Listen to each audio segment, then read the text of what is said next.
So we have this example expressed 9824 in standard form. Now in this case, we do not have 0 after the last digit, but also we do not have a decimal point. So let's see how we can solve this. So we are going to be having 9824, which is the same thing as 9824 times 1. Do you understand? Now when you have a whole number like this, it means that the decimal point is at the end. Does that make sense? So it's like we have the decimal point at the end here.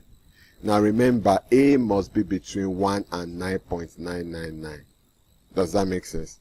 Now 9824 is bigger than 9.999, so we move the decimal point to the left. So we are going to be having 982.4. Can you see? And when we do that, we have to add 0 to 1, so times 10. Does that make sense? 982.4 is bigger than 9.9999. So we move the decimal point to the left again. We are going to be having 98.24, and then we add another 0. Do you understand?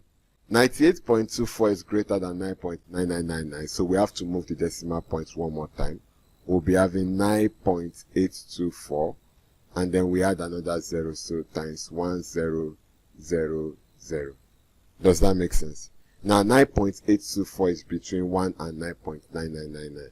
So we leave our answer like this. It means that we are going to be having 9.824 times 10 raised to power. How many zeros do we have? 3 zeros. So times 10 raised to power 3. Does this make sense? Let's take one more example. Alright, so we have expressed 429 in standard form. Now don't forget, there is no 0 after the last digit and there is no decimal points. So we'll be having 429 equals to 429 times 1. Does that make sense? Now remember, if we do not have a decimal point, it means the decimal point is at the end here. Does that make sense?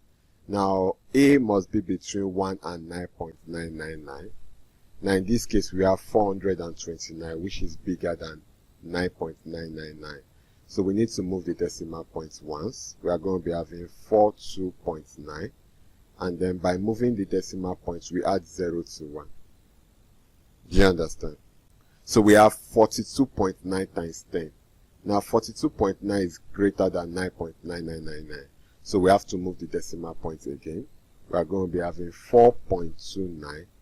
And then after moving the decimal points, we add another 0.